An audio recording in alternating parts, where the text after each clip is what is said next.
স্ত্রীর পত্র।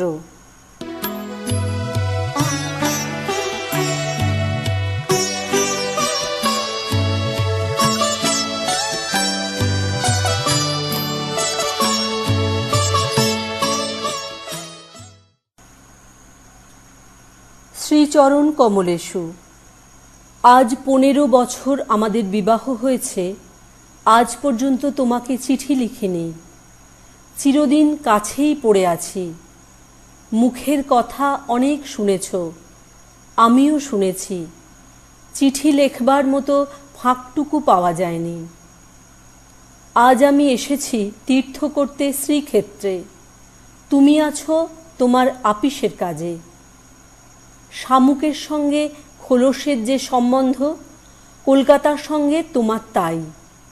সে তোমার দেহ মনের সঙ্গে এঁটে গিয়েছে, তাই তুমি আপিসে ছুটির দরখাস্ত করলে না।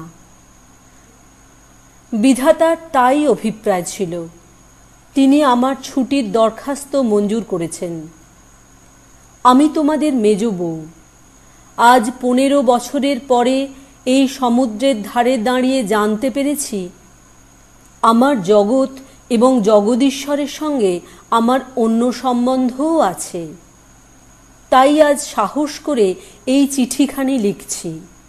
এ তোমাদের মেজ বউয়ের চিঠি নয়। তোমাদের সঙ্গে আমার সম্বন্ধ কপালে যিনি লিখেছিলেন, তিনি ছাড়া যখন সেই সম্ভাবনার কথা আর কেউ জানত না, সেই শিশু বয়সে আমি আর আমার ভাই একসঙ্গেই সান্নিপাতিক জ্বরে পড়ি। আমার ভাইটি মারা গেল, আমি বেঁচে উঠলুম। পাড়ার সব মেয়েরাই বলতে লাগলো, মৃণাল মেয়ে কি না, তাইও বাঁচল, বেটা ছেলে হলে কি আর রক্ষা পেত? চুরিবিদ্যাতে জম পাকা, দামি জিনিসের পরেই তার লোভ। আমার মরণ নেই, সেই কথাটাই ভালো করে বুঝিয়ে বলবার জন্যে এই চিঠিখানি লিখতে বসেছি। যেদিন তোমাদের দূরসম্পর্কের মামা তোমার বন্ধু নীরদকে নিয়ে কনে দেখতে এলেন, তখন আমার বয়স 12। দুর্গম পাড়াগাঁয়ে আমাদের বাড়ি। সেখানে দিনের বেলায় শেয়াল ডাকে। স্টেশন থেকে 7 ক্রোশ স্যাকরা গাড়িতে এসে বাকি 3 মাইল কাঁচা রাস্তায় পালকি করে তবে আমাদের গাঁয়ে পৌঁছানো যায়। সেদিন তোমাদের কি হয়রানি! তার উপরে আমাদের বাঙাল দেশের রান্না। সেই রান্নার প্রহসন আজও মামা ভোলেননি। তোমাদের বড় বউয়ের রূপের অভাব মেজ বউকে দিয়ে পূরণ করবার জন্যে তোমার মায়ের একান্ত জিদ ছিল। নইলে এত কষ্ট করে আমাদের সে গাঁয়ে তোমরা যাবে কেন? বাংলাদেশে পিলে, যকৃৎ, অম্লশূল এবং কোণের জন্য তো কাউকে খোঁজ করতে হয় না। তারা আপনি এসে চেপে ধরে, কিছুতে ছাড়তে চায় না। বাবার বুক দূর দূর করতে লাগলো। মা দুর্গা নাম জপ করতে লাগলেন। শহরের দেবতাকে পাড়াগাঁয়ের পূজারী কি দিয়ে সন্তুষ্ট করবে? মেয়ের রূপের উপর ভরসা, কিন্তু সেই রূপের গুমর তো মেয়ের মধ্যে নেই। যে ব্যক্তি দেখতে এসেছে সে তাকে যে দামই দেবে সেই তার দাম। তাই তো 1000 রূপে গুণেও মেয়ে মানুষের সংকোচ কিছুতে ঘোচে না। সমস্ত বাড়ির, এমনকি সমস্ত পাড়ার এই আতঙ্ক আমার বুকের মধ্যে পাথরের মতো চেপে বসল। সেদিনকার আকাশের যত আলো এবং জগতের সকল শক্তি যেন 12 বছরের একটি পাড়া গেয়ে মেয়েকে 2 জন পরীক্ষকের 2 জোড়া চোখের সামনে শক্ত করে তুলে ধরবার জন্যে পেয়াদাগিরি করছিল। আমার কোথাও লুকোবার জায়গা ছিল না। সমস্ত আকাশকে কাঁদিয়ে দিয়ে বাঁশি বাজতে লাগলো। তোমাদের বাড়িতে এসে উঠলুম। আমার খুঁতগুলি সবিস্তারে খতিয়ে দেখেও গিন্নির দল সকলে স্বীকার করলেন, মোটের উপরে আমি সুন্দরী বটে। সে কথা শুনে আমার বড় জায়ের মুখ গম্ভীর হয়ে গেল। কিন্তু আমার রূপের দরকার কি ছিল তাই ভাবি। রূপ জিনিসটাকে যদি কোনো সেকেলে পণ্ডিত গঙ্গা মৃত্তিকা দিয়ে গড়তেন তাহলে ওর আদর থাকত, কিন্তু ওটা যে কেবল বিধাতা নিজের আনন্দে গড়েছেন, তাই তোমাদের ধর্মের সংসারে ওর দাম নেই। আমার যে রূপ আছে সে কথা ভুলতে তোমার বেশি দিন লাগেনি, কিন্তু আমার যে বুদ্ধি আছে সেটা তোমাদের পদে পদে স্মরণ করতে হয়েছে। ওই বুদ্ধিটা আমার এতই স্বাভাবিক যে তোমাদের ঘরকন্নার মধ্যে এতকাল কাটিয়েও আজও সে টিকে আছে। মা আমার এই বুদ্ধিটার জন্যে বিষম উদ্বিগ্ন ছিলেন। মেয়ে মানুষের পক্ষে এ এক বালাই। যাকে বাধা মেনে চলতে হবে সে যদি বুদ্ধিকে মেনে চলতে চায় তবে ঠোকর খেয়ে খেয়ে তার কপাল ভাঙবেই। কিন্তু কি করব বলো? তোমাদের ঘরের বউয়ের যতটা বুদ্ধির দরকার বিধাতা অসতর্ক হয়ে আমাকে তার চেয়ে অনেকটা বেশি দিয়ে ফেলেছেন। সে আমি এখন ফিরিয়ে দিই কাকে?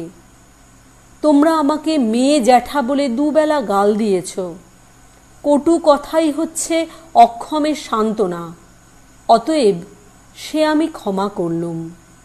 আমার একটা জিনিস তোমাদের ঘরকন্নার বাইরে ছিল, সেটা কেউ তোমরা জানোনি। আমি লুকিয়ে কবিতা লিখতুম। সে ছাইপাঁশ যাই হোক না, সেখানে তোমাদের অন্দরমহলের পাঁচিল ওঠেনি। সেইখানে আমার মুক্তি, সেইখানে আমি। আমার মধ্যে যা কিছু তোমাদের মেজ বউকে ছাড়িয়ে রয়েছে সে তোমরা পছন্দ করনি, চিনতেও পারোনি। আমি যে কবি সে এই 15 বছরেও তোমাদের কাছে ধরা পড়েনি।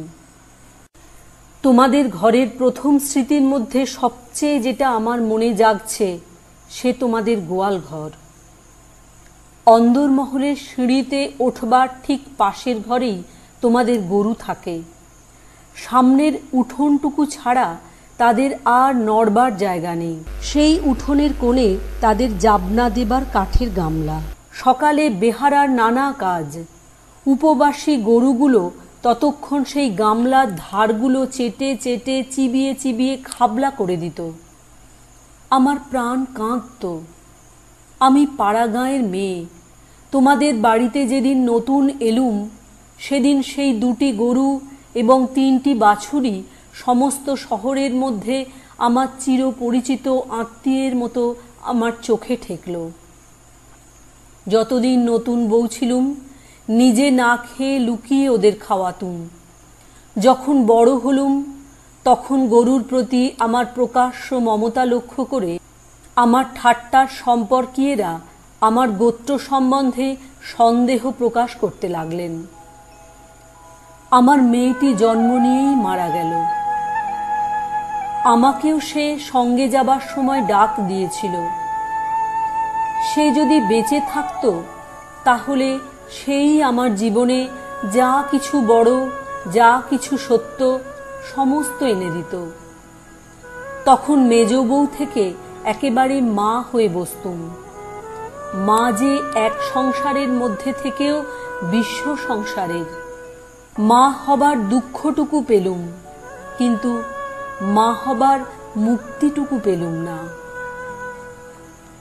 মনে আছে ইংরেজ ডাক্তার এসে আমাদের অন্দর দেখে আশ্চর্য হয়েছিল এবং আঁতুর ঘর দেখে বিরক্ত হয়ে বকাবকি করেছিল।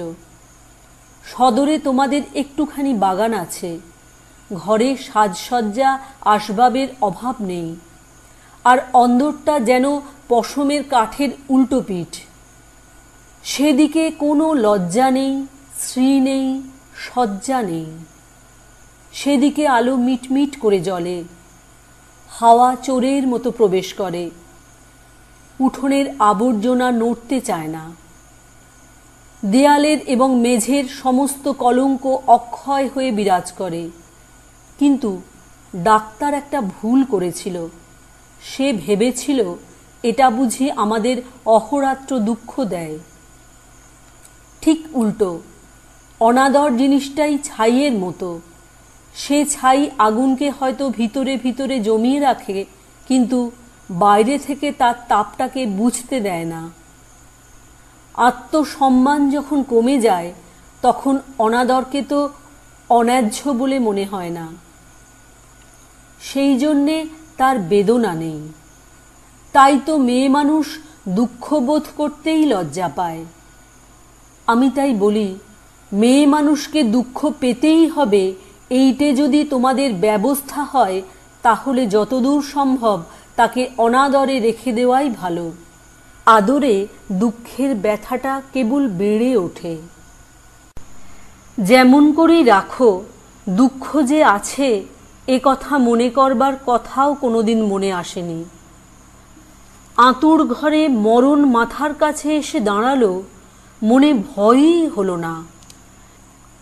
জীবন আমাদের কি বা যে মরণকে ভয় করতে হবে? আদরে যত্নে যাদের প্রাণের বাঁধন শক্ত করেছে, মরতে তাদেরই বাধে। সেদিন যম যদি আমাকে ধরে টান দিত, তাহলে আলগা মাটি থেকে যেমন অতি সহজে ঘাসের চাবড়া উঠে আসে সমস্ত শিকড় শুদ্ধ, আমি তেমনি করে উঠে আসতুম।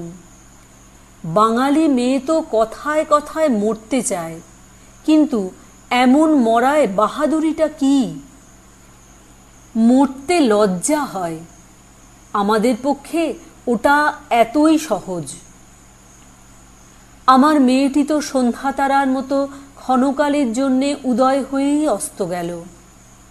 আবার আমার নিত্যকর্ম এবং গরু বাছুর নিয়ে পড়লুম। জীবন তেমন করেই গড়াতে গড়াতে শেষ পর্যন্ত কেটে যেত। আজকে তোমাকে এই চিঠি লেখবার দরকারই হতো না, কিন্তু বাতাসে সামান্য একটা বীজ উড়িয়ে নিয়ে এসে পাকা দালানের মধ্যে অসৎ গাছের অঙ্কুর বের করে।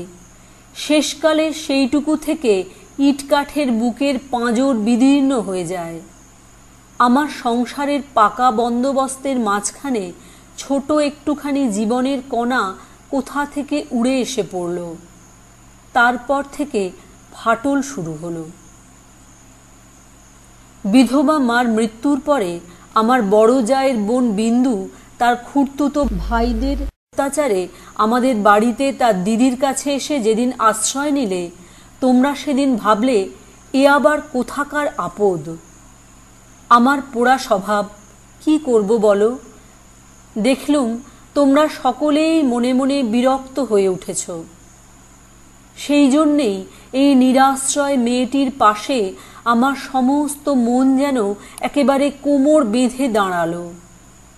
পরের বাড়িতে পরের অনিচ্ছাতে এসে আশ্রয় নেওয়া সে কত বড় অপমান। দায়ে পড়ে সেও যাকে স্বীকার করতে হলো, তাকে কি একপাশে ঠেলে রাখা যায়? তারপরে দেখলুম আমার বড় জায়ের দশা। তিনি নিতান্ত দরদে পড়ে বোনটিকে নিজের কাছে এনেছেন, কিন্তু যখন দেখলেন স্বামীর অনিচ্ছা, তখন এমনই ভাব করতে লাগলেন যেন এ তাঁর এক বিষম বালাই, যেন একে দূর করতে পারলেই তিনি বাঁচেন। এই অনাথা বোনটিকে মন খুলে প্রকাশ্যে স্নেহ দেখাবেন, সে সাহস তাঁর হলো না। তিনি পতিব্রতা। তাঁর এই সংকট দেখে আমার মন আরও ব্যথিত হয়ে উঠল। দেখলুম বড় যা সকলকে একটু বিশেষ করে দেখিয়ে দেখিয়ে বিন্দুর খাওয়া পড়ার এমনই মোটা রকমের ব্যবস্থা করলেন এবং বাড়ির সর্বপ্রকার দাসীবৃত্তিতে তাকে এমনভাবে নিযুক্ত করলেন যে আমার কেবল দুঃখ নয়, লজ্জা বোধ হলো। তিনি সকলের কাছে প্রমাণ করবার জন্য ব্যস্ত যে আমাদের সংসারে ফাঁকি দিয়ে বিন্দুকে ভারী সুবিধা দরে পাওয়া গেছে। ও কাজ দেয় বিস্তর, অথচ খরচের হিসাবে বেজায় সস্তা। আমাদের বড় জায়ের বাপের বংশে কুল ছাড়া আর বড় কিছু ছিল না, রূপও না, টাকাও না। আমার শ্বশুরের হাতে পায়ে ধরে কেমন করে তোমাদের ঘরে তাঁর বিবাহ হলো সে তো সমস্তই জানো।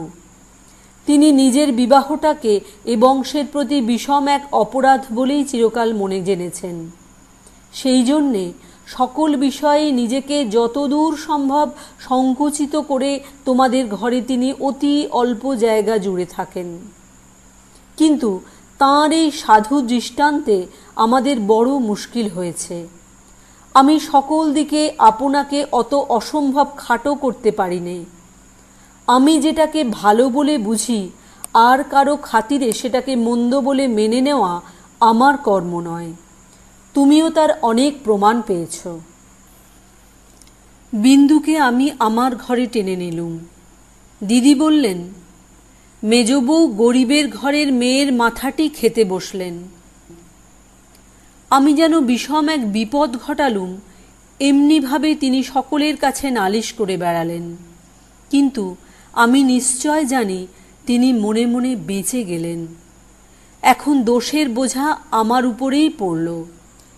তিনি বোনকে নিজে যে স্নেহ দেখাতে পারতেন না, আমাকে দিয়ে সেই স্নেহটুকু করিয়ে নিয়ে তাঁর মনটা হালকা হলো।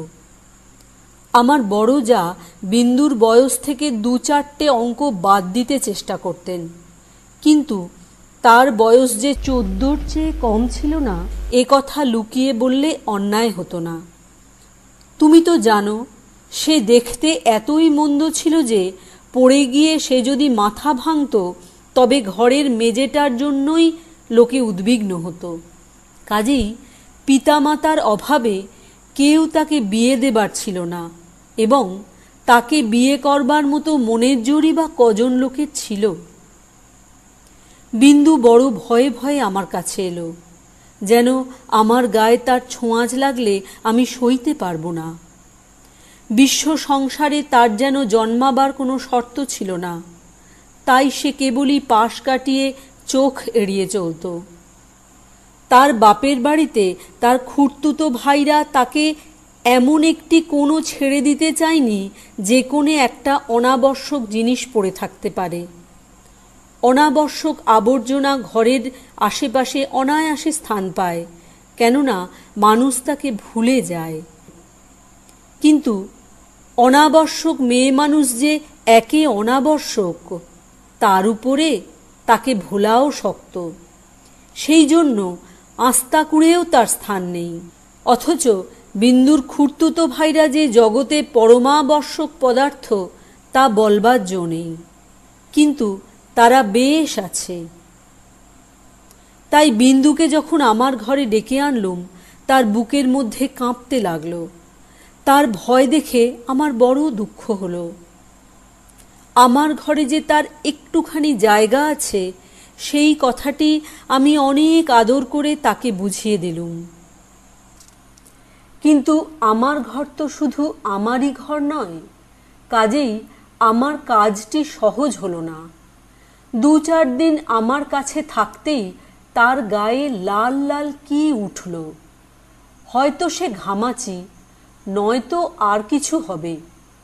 তোমরা বললে বসন্ত, কেননা ও যে বিন্দু। তোমাদের পাড়ার এক আনাড়ি ডাক্তার এসে বললে আর 2-1 দিন না গেলে ঠিক বলা যায় না। কিন্তু সেই 2-1 দিনের সবুর সইবে কে? বিন্দু তো তার ব্যামোর লজ্জাতেই মরবার জো হলো। আমি বললুম, বসন্ত হয়তো হোক, আমি আমাদের সেই আঁতুর ঘরে ওকে নিয়ে থাকব, আর কাউকে কিছু করতে হবে না। এই নিয়ে আমার উপরে তোমরা যখন সকলে মার মূর্তি ধরেছ, এমনকি বিন্দুর দিদিও যখন অত্যন্ত বিরক্তির ভান করে পোড়া কপালে মেয়েটাকে হাসপাতালে পাঠাবার প্রস্তাব করছেন, এমন সময় ওর গায়ের সমস্ত লাল দাগ একেবারে মিলিয়ে গেল। তোমরা দেখি তাতে আরও ব্যস্ত হয়ে উঠলে। বললে, নিশ্চয় বসন্ত বসে গিয়েছে, কেননা ও যে বিন্দু। অনাদরে মানুষ হবার একটা মস্ত গুণ শরীরটাকে তাতে একেবারে অজর অমর করে তোলে। ব্যামো হতেই চায় না।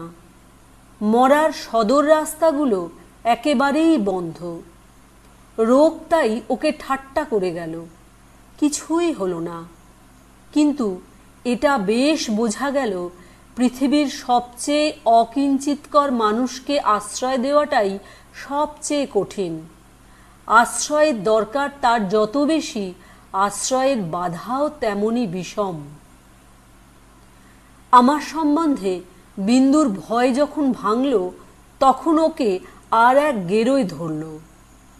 আমাকে এমনই ভালোবাসতে শুরু করলে যে আমাকে ভয় ধরিয়ে দিলে।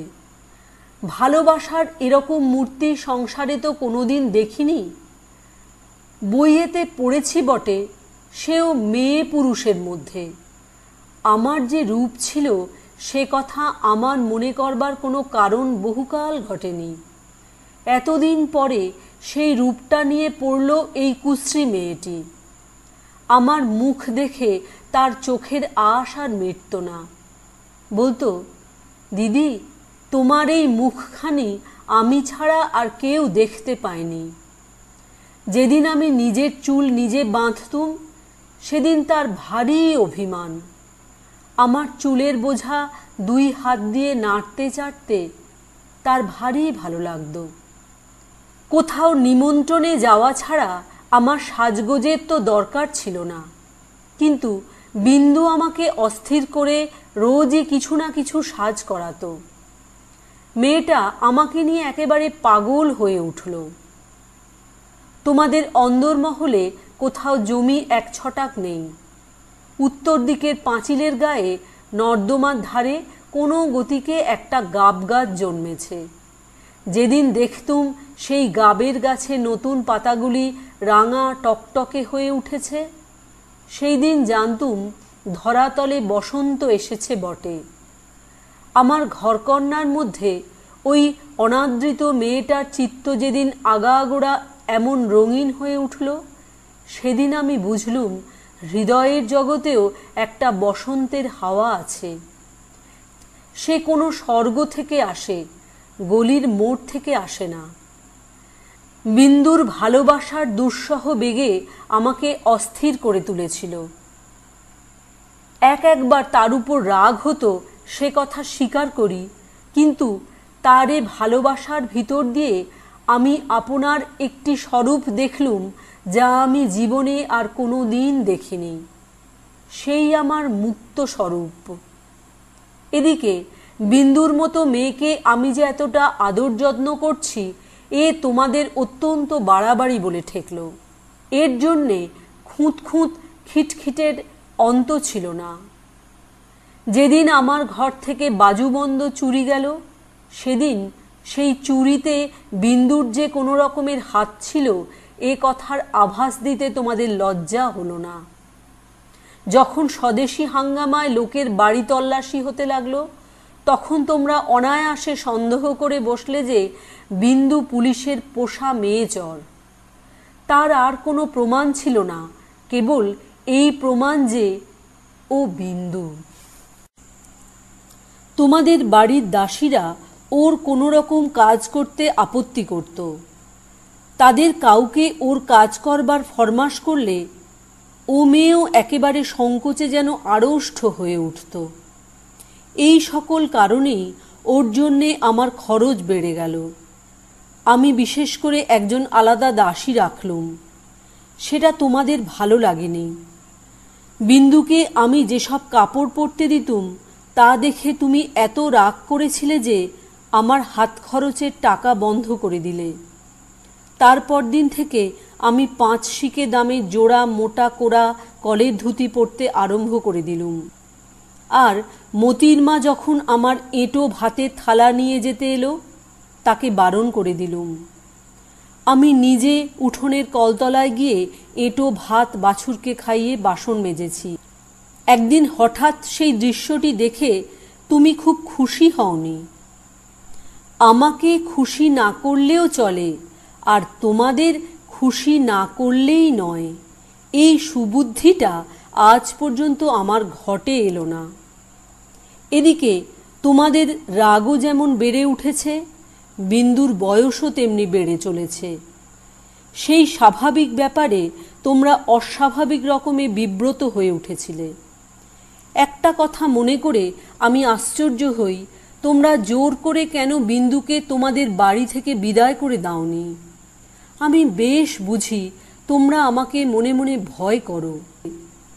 বিধাতা যে আমাকে বুদ্ধি দিয়েছিলেন ভিতরে ভিতরে, তার খাতির না করে তোমরা বাঁচো না। অবশেষে বিন্দুকে নিজের শক্তিতে বিদায় করতে না পেরে তোমরা প্রজাপতি দেবতার শরণাপন্ন হলে। বিন্দুর বর ঠিক হলো। বড় যা বললেন, বাঁচলুম, মা কালী আমাদের বংশের মুখ রক্ষা করলেন। বর কেমন তা জানি নে, তোমাদের কাছে শুনলুম সকল বিষয়েই ভালো। বিন্দু আমার পা জড়িয়ে ধরে কাঁদতে লাগলো। বললে, দিদি, আমার আবার বিয়ে করা কেন? আমি তাকে অনেক বুঝিয়ে বললুম, বিন্দু, তুই ভয় করিস নে, শুনেছি তোর বর ভালো। বিন্দু বললে, বর যদি ভালো হয় আমার কি আছে যে আমাকে তার পছন্দ হবে?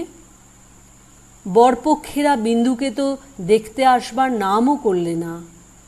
বরদিদি তাতে বড় নিশ্চিন্ত হলেন, কিন্তু দিনরাত্রে বিন্দুর কান্না আর থামতে চায় না। সে তার কি কষ্ট সে আমি জানি।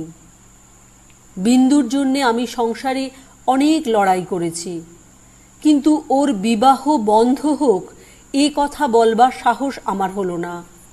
কিসের জোরেই বা বলবো? আমি যদি মারা যাই তো ওর কি দশা হবে? একে তো মেয়ে, তাতে কালো মেয়ে, কার ঘরে চলল, ওর কি দশা হবে সে কথা না ভাবাই ভালো। ভাবতে গেলে প্রাণ কেঁপে ওঠে। বিন্দু বললে, দিদি, বিয়ের আর 5 দিন আছে, এর মধ্যে আমার মরণ হবে নাকি? আমি তাকে খুব ধমকে দিলুম, কিন্তু অন্তর্যামী জানেন যদি কোনো সহজভাবে বিন্দুর মৃত্যু হতে পারত তাহলে আমি আরাম বোধ করতুম। বিবাহের আগের দিন বিন্দু তার দিদিকে গিয়ে বললে, দিদি, আমি তোমাদের গোয়াল ঘরে পড়ে থাকব, আমাকে যা বলবে তাই করব, তোমার পায়ে পড়ি, আমাকে এমন করে ফেলে দিও না। কিছু কাল থেকে লুকিয়ে লুকিয়ে দিদির চোখ দিয়ে জল পড়ছিল, সেদিনও পড়ল। কিন্তু শুধু হৃদয় তো নয়, শাস্ত্রও আছে। তিনি বললেন, জানিস তো বিন্দি, পতি হচ্ছে স্ত্রীলোকের গতি মুক্তি সব।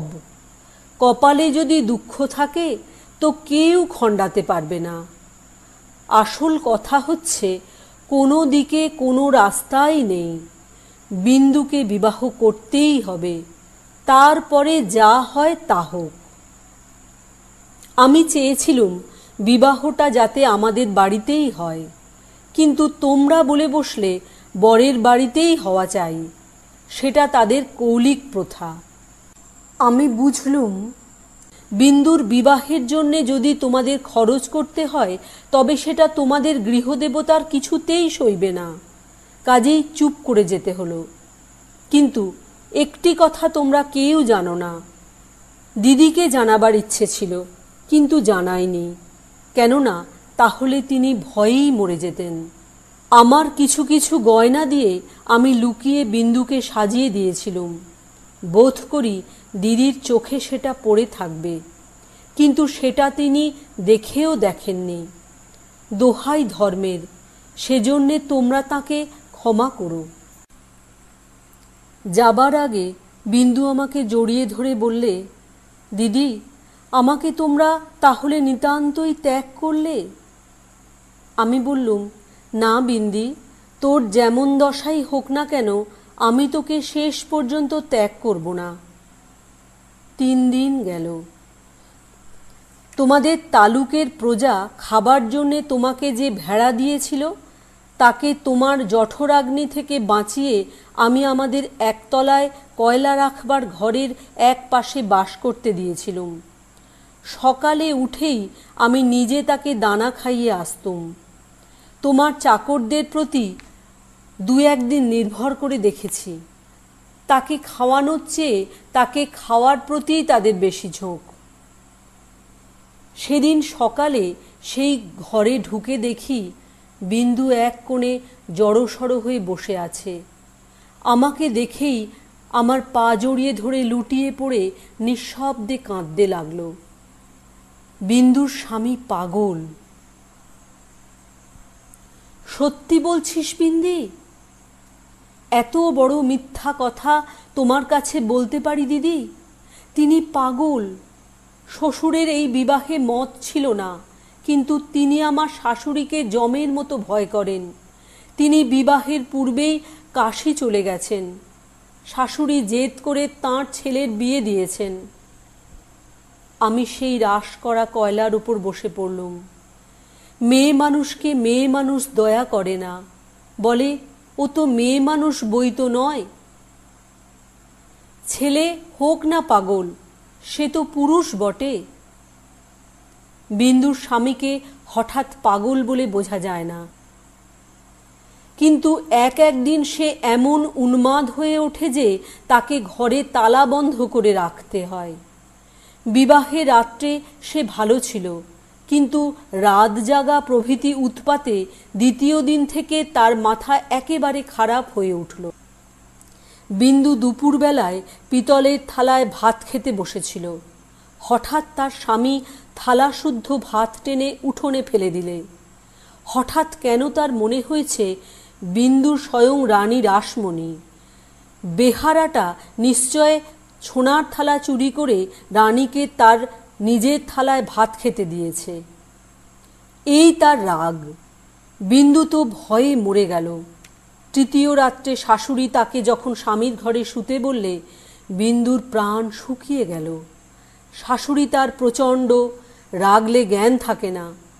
সেও পাগল, কিন্তু পুরো নয় বলেই আরও ভয়ানক। বিন্দুকে ঘরে ঢুকতে হলো। স্বামী সে রাত্রে ঠান্ডা ছিল, কিন্তু ভয়ে বিন্দুর শরীর যেন কাঠ হয়ে গেল।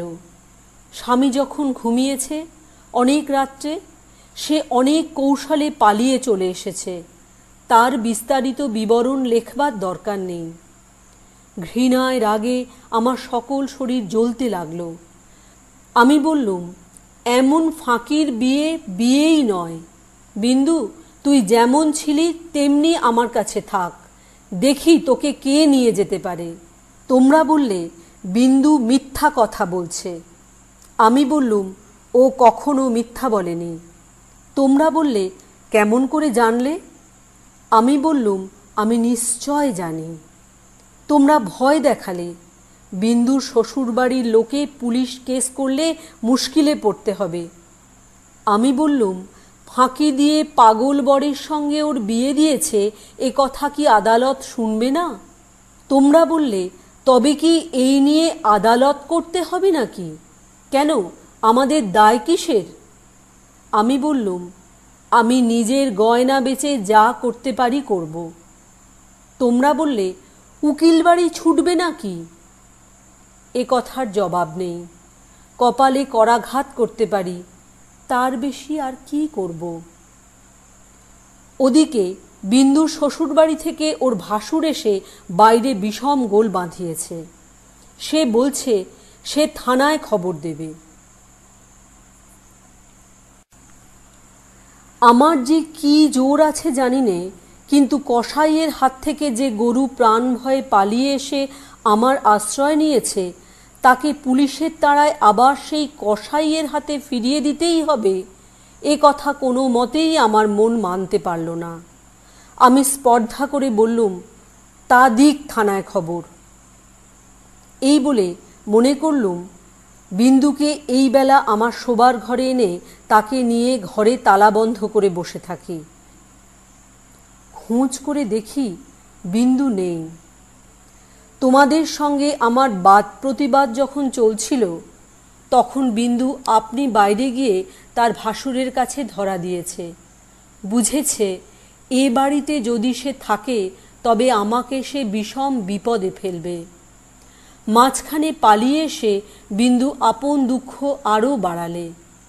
তার শাশুড়ির তর্ক এই যে তার ছেলে তো ওকে খেয়ে ফেলছিল না। মন্দ স্বামীর দৃষ্টান্ত সংসারে দুর্লভ নয়। তাদের সঙ্গে তুলনা করলে তার ছেলে যে সোনার চাঁদ। আমার বড় যা বললেন, ওর পোড়া কপাল, তা নিয়ে দুঃখ করে কি করব? তা পাগল হোক ছাগল হোক, স্বামী তো বটে। কুষ্ঠ রোগীকে কোলে করে তার স্ত্রী বেশ্যার বাড়িতে নিজে পৌঁছে দিয়েছে। সতীসাধ্যীর সেই দৃষ্টান্ত তোমাদের মনে জাগছিল। জগতের মধ্যে অধমতম কাপুরুষতার এই গল্পটা প্রচার করে আসতে তোমাদের পুরুষদের মনে আজ পর্যন্ত একটুও সংকোচ বোধ হয়নি।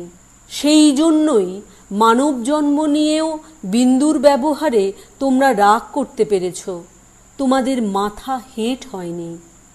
বিন্দুর জন্যে আমার বুক ফেটে গেল, কিন্তু তোমাদের জন্য আমার লজ্জার সীমা ছিল না। আমি তো পাড়া গিয়ে মেয়ে, তার উপরে তোমাদের ঘরে পড়েছি। ভগবান কোন ফাঁক দিয়ে আমার মধ্যে এমন বুদ্ধি দিলেন? তোমাদের এই সব ধর্মের কথা আমি যে কিছুতেই সইতে পারলুম না। আমি নিশ্চয় জানতুম মরে গেলেও বিন্দু আমাদের ঘরে আর আসবে না, কিন্তু আমি যে তাকে বিয়ের আগের দিন আশা দিয়েছিলুম যে তাকে শেষ পর্যন্ত ত্যাগ করব না। আমার ছোট ভাই শরৎ কলকাতার কলেজে পড়ছিল। তোমরা জানোই তো, যত রকমের ভলান্টিয়ারি করা, প্লেগের পাড়ায় ইঁদুর মারা, দামোদরের বন্যায় ছোটা, এতেই তার এত উৎসাহ যে উপরি উপরি দুবার সে FA পরীক্ষায় ফেল করেও কিছুমাত্র দমে যায়নি। তাকে আমি ডেকে বললুম, বিন্দুর খবর যাতে আমি পাই তোকে সেই বন্দোবস্ত করে দিতে হবে শরৎ। বিন্দু আমাকে চিঠি লিখতে সাহস করবে না, লিখলেও আমি পাব না। এরকম কাজের চেয়ে যদি তাকে বলতুম বিন্দুকে ডাকাতি করে আনতে কিংবা তার পাগল স্বামীর মাথা ভেঙে দিতে, তাহলে সে বেশি খুশি হতো। শরতের সঙ্গে আলোচনা করছি, এমন সময় তুমি ঘরে এসে বললে, আবার কি হাঙ্গামা বাঁধিয়েছ? আমি বললুম, সেই যা সব গোড়ায় বাঁধিয়েছিলুম, তোমাদের ঘরে এসেছিলুম, কিন্তু সে তো তোমাদেরই কীর্তি। তুমি জিজ্ঞাসা করলে, বিন্দুকে আবার এনে কোথাও লুকিয়ে রেখেছ? আমি বললুম, বিন্দু যদি আসতো তাহলে নিশ্চয় এনে লুকিয়ে রাখতুম, কিন্তু সে আসবে না, তোমাদের ভয় নেই। শরৎকে আমার কাছে দেখে তোমার সন্দেহ আরও বেড়ে উঠল। আমি জানতুম শরৎ আমাদের বাড়ি যাতায়াত করে, এ তোমরা কিছুতেই পছন্দ করতে না। তোমাদের ভয় ছিল ওর পরে পুলিশের দৃষ্টি আছে, কোন দিন ও কোন রাজনৈতিক মামলায় পড়বে, তখন তোমাদের শুদ্ধ জড়িয়ে ফেলবে। সেই জন্যে আমি ওকে ভাইফোঁটা পর্যন্ত লোক দিয়ে পাঠিয়ে দিতুম, ঘরে ডাকতুম না। তোমার কাছে শুনলুম বিন্দু আবার পালিয়েছে, তাই তোমাদের বাড়িতে তার ভাসুর খোঁজ করতে এসেছে। শুনে আমার বুকের মধ্যে শেল বিঁধল। হতভাগিনীর যে কি অসহ্য কষ্ট তা বুঝলুম, অথচ কিছুই করবার রাস্তা নেই। শরৎ খবর নিতে ছুটল।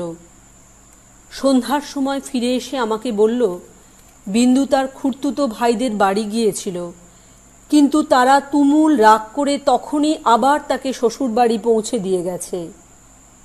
এর জন্যে তাদের খেসারত এবং গাড়ি ভাড়া দণ্ড যা ঘটেছে তার ঝাঁঝ এখনও তাদের মন থেকে মরেনি। তোমাদের খুড়িমা শ্রীক্ষেত্রে তীর্থ করতে যাবেন বলে তোমাদের বাড়িতে এসে উঠেছেন। আমি তোমাদের বললুম, আমিও যাব। আমার হঠাৎ এমন ধর্মে মন হয়েছে দেখে তোমরা এত খুশি হয়ে উঠলে যে কিছুমাত্র আপত্তি করলে না। এ কথাও মনে ছিল যে এখন যদি কলকাতায় থাকি তবে আবার কোন দিন বিন্দুকে নিয়ে ফ্যাসাদ বাঁধিয়ে বসব। আমাকে নিয়ে বিষম ল্যাটা। বুধবারে আমার যাবার দিন, রবিবারে সমস্ত ঠিক হলো।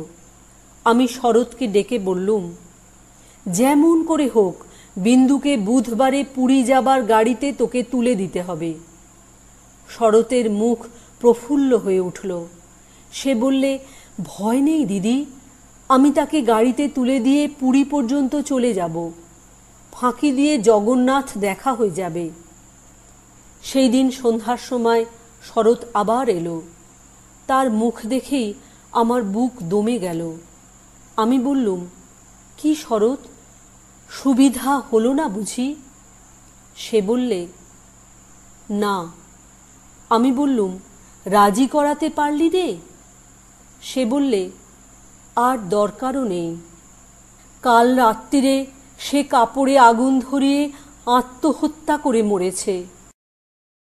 বাড়ির যে ভাইপোটার সঙ্গে ভাব করে নিয়েছিলুম, তার কাছে খবর পেলুম তোমার নামে সে একটা চিঠি রেখে গিয়েছিল, কিন্তু সে চিঠি ওরা নষ্ট করেছে। যাক, শান্তি হলো। দেশ শুদ্ধ লোক চটে উঠল, বলতে লাগলো, মেয়েদের কাপড়ে আগুন লাগিয়ে মরা একটা ফ্যাশন হয়েছে। তোমরা বললে এ সমস্ত নাটক করা। তা হবে, কিন্তু নাটকের তামাশাটা কেবল বাঙালি মেয়েদের শাড়ির ওপর দিয়েই হয় কেন, আর বাঙালি বীরপুরুষদের কোঁচার ওপর দিয়ে হয় না কেন, সেটাও তো ভেবে দেখা উচিত। বিন্দিটার এমনই পোড়া কপাল বটে, যতদিন বেঁচে ছিল রূপে গুণে কোনো যশ পায়নি।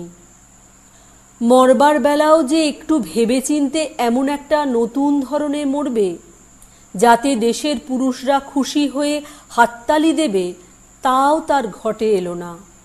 মরেও লোকেদের চটিয়ে দিলে।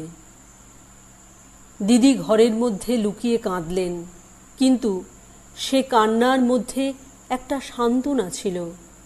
যাই হোক না কেন, তবু রক্ষা হয়েছে। মরেছে বই তো না, বেঁচে থাকলে কি না হতে পারত। আমি তীর্থে এসেছি, বিন্দুর আর আসবার দরকার হলো না, কিন্তু আমার দরকার ছিল। দুঃখ বলতে লোকে যা বোঝে তোমাদের সংসারে তা আমার ছিল না। তোমাদের ঘরে খাওয়া পড়া অসচ্ছল নয়। তোমার দাদার চরিত্র যেমন হোক, তোমার চরিত্রে এমন কোনো দোষ নেই যাতে বিধাতাকে মন্দ বলতে পারি। যদি বা তোমার স্বভাব তোমার দাদার মতোই হতো, তাহলেও হয়তো মোটের উপর আমার এমনিভাবেই দিন চলে যেত, এবং আমার সতীসাধ্যী বড় জায়ের মতো পতিদেবতাকে দোষ না দিয়ে বিশ্বদেবতাকেই আমি দোষ দেবার চেষ্টা করতুম। অতএব তোমাদের নামে আমি কোনো নালিশ উত্থাপন করতে চাই নে। আমার এই চিঠি সেজন্যে নয়, কিন্তু আমি আর তোমাদের সেই ২৭ নম্বর মাখন বড়ালের গলিতে ফিরব না। আমি বিন্দুকে দেখেছি। সংসারের মাঝখানে মেয়ে মানুষের পরিচয়টা যে কি, তা আমি পেয়েছি। আর আমার দরকার নেই। তারপরে এও দেখেছি, ও মেয়ে বটে, তবু ভগবান ওকে ত্যাগ করেননি। ওর উপরে তোমাদের যত জোরই থাক না কেন, সে জোরের অন্ত আছে। ও আপনার হতভাগ্য মানব জন্মের চেয়ে বড়। তোমরাই যে আপন ইচ্ছা মতো আপন দস্তুর দিয়ে ওর জীবনটাকে চিরকাল পায়ের তলায় চেপে রেখে দেবে, তোমাদের পা এত লম্বা নয়। মৃত্যু তোমাদের চেয়ে বড়, সেই মৃত্যুর মধ্যে সে মহান। সেখানে বিন্দু কেবল বাঙালি মেয়ে নয়, কেবল খুড়তুতো ভাইয়ের বোন নয়, কেবল অপরিচিত পাগল স্বামীর প্রবঞ্চিত স্ত্রী নয়, সেখানে সে অনন্ত।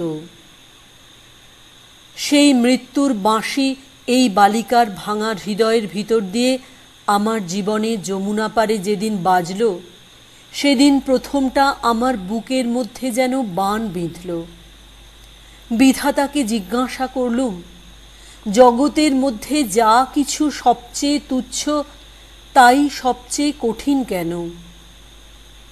এই গলির মধ্যকার চারিদিকে প্রাচীর তোলা নিরানন্দের অতি সামান্য বুদ্বুদটা এমন ভয়ঙ্কর বাধা কেন? তোমার বিশ্বজগৎ তার ৬ ঋতুর সুধাপাত্র হাতে করে যেমন করেই ডাক দিক না কেন, এক মুহূর্তের জন্যে কেন আমি এই অন্দরমহলটার এইটুকু মাত্র চৌকাঠ পেরোতে পারি নে? তোমার এমন ভুবনে আমার এমন জীবন নিয়ে কেন ওই অতি তুচ্ছ ইটকাঠের আড়ালটার মধ্যেই আমাকে তিলে তিলে মরতেই হবে? কত তুচ্ছ আমার এই প্রতিদিনের জীবনযাত্রা, কত তুচ্ছ এর সমস্ত বাঁধা নিয়ম, বাঁধা অভ্যাস, বাঁধা বুলি, এর সমস্ত বাঁধা মার। কিন্তু শেষ পর্যন্ত সেই দীনতার নাগপাশ বন্ধনেরই হবে জিত, আর হার হলো তোমার নিজের সৃষ্টি ওই আনন্দলোকের।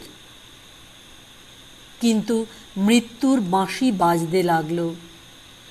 কোথায় রে রাজমিস্ত্রির গড়া দেয়াল, কোথায় রে তোমাদের ঘোরো আইন দিয়ে গড়া কাঁটার বেড়া? কোন দুঃখে কোন অপমানে মানুষকে বন্দি করে রেখে দিতে পারে? ওই তো মৃত্যুর হাতে জীবনের জয় পতাকা উঠছে।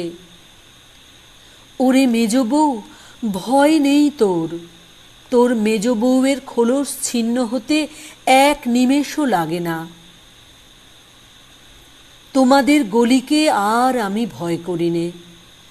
আমার সম্মুখে আজ নীল সমুদ্র, আমার মাথার উপরে আষাঢ়ের মেঘপুঞ্জ। তোমাদের অভ্যাসের অন্ধকারে আমাকে ঢেকে রেখে দিয়েছিল।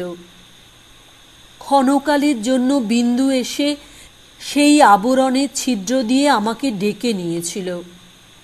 সেই মেয়েটাই তার আপনার মৃত্যু দিয়ে আমার আবরণখানা আগাগোড়া ছিন্ন করে দিয়ে গেল। আজ বাইরে এসে দেখি আমার গৌরব রাখবার আর জায়গা নেই।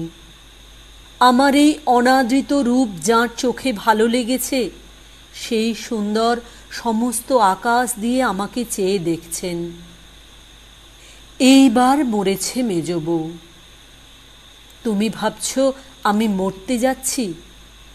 ভয় নেই, অমন পুরনো ঠাট্টা তোমাদের সঙ্গে আমি করব না। মীরাবাইও তো আমারই মতো মেয়ে মানুষ ছিল, তার শিকলও তো কম ভারী ছিল না। তাকে তো বাঁচবার জন্যে মরতে হয়নি। মীরাবাই তার গানে বলেছিল, ছাড়ুক বাপ, ছাড়ুক মা, ছাড়ুক যে যেখানে আছে। মীরা কিন্তু লেগেই রইল, প্রভু তাতে তার যা হবার তা হোক। এই লেগে থাকাই তো বেঁচে থাকা। আমিও বাঁচব, আমি বাঁচলুম। তোমাদের চরণ তলাশ্রয় ছিন্ন মৃণাল। শ্রাবণ 1321।